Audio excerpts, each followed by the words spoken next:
சென்னை தியாகராய நகரில் கட்சி நிர்வாகிகளுடன் ஆலோசனை நடத்திய பின் மக்கள் நீதி மய்யம் தலைவர் கமல்ஹாசன் உரையாற்றி வருகிறார். அந்த நேரலை காட்சிகளை காணலாம். நாட்டுக்கு அரசியல் வர வேண்டும். அது இம்பீரியலிசமாக இருக்கக்கூடாது, அது டெமோக்ரசியாக இருக்க வேண்டும் என்பதற்காகத்தான் எல்லா திட்டங்களும். அவர் செத்தது முஸ்லிம்களுக்காக போராடி செத்துட்டாருங்க. அவரு அல்ல, செக்குலர் இந்தியாவுக்காக குண்டு ஏந்தி செத்தவர். அந்த செக்குலர் இந்தியாவுக்காகத்தான் நான் எலெக்ஷனில் போட்டியிடவில்லை.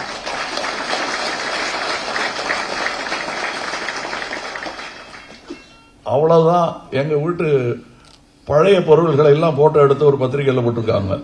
இப்படித்தான் இருக்கு கட்சி நிலைமை. இந்த போட்டோ எடுத்து போடும்.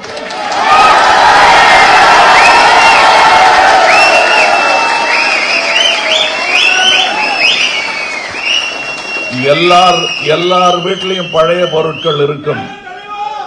அது போகி வரும்போது என்ன ஆகுங்கிறத பாருங்க.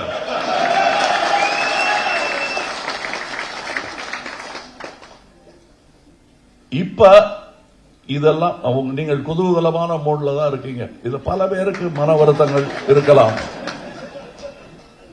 அவங்கெல்லாம் போனா போகட்டும் அப்படின்னு நான் விட மாட்டேன்.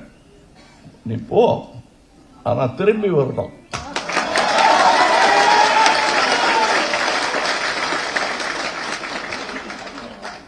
இது வேண்டுகோள் இல்ல, வழிகாட்டல்.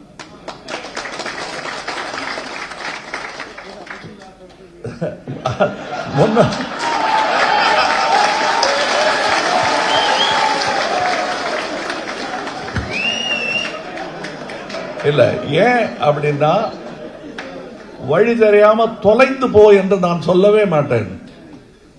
ஏனென்றால் உயிரே உறவே தமிழே என்று சொல்லிவிட்டேன்.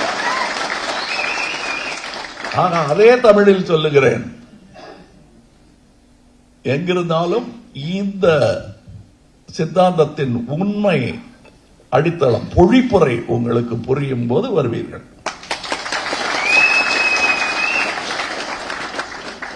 இப்பொழுது உங்களுக்கு மனம் தளர்வாக இருப்பவர்களுக்கு சொல்லுகிறேன், பாரதியின் வரிகளை சொல்லுகிறேன்.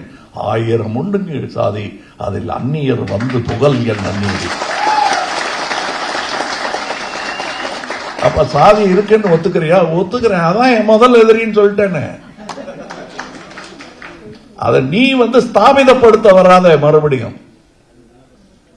என்ன ஒருமையில பேசுறாருன்னா, மொத்த கூட்டத்தை பேசும்போது ஒருமையில பேசலாம். ஒரு ஆளை பத்தி பேசும்போது ஐயா நீங்கன்னு பேசணும். இப்பொழுது நான் உங்களுக்கு சொல்ல வேண்டியது தெளிவா. இந்து பத்திரிகையில் ஒரு பேட்டி கொடுத்திருக்கிறேன். இதுவும் பல பத்திரிகைகளில் வரும் என்று எதிர்பார்ப்போம். இது இந்தியாவுக்கானது, தமிழகத்திற்கான ஒரு களம் அமைய போகிறது. 26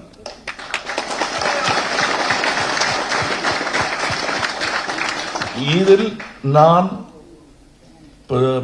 துணைத் தலைவர் அவர்கள் பேசும்போது தியாகம் என்று சொன்னார்கள். இது தியாகம் என்பதை விட வியூகம் என்றுதான் நீங்கள் சொல்லுங்கள்.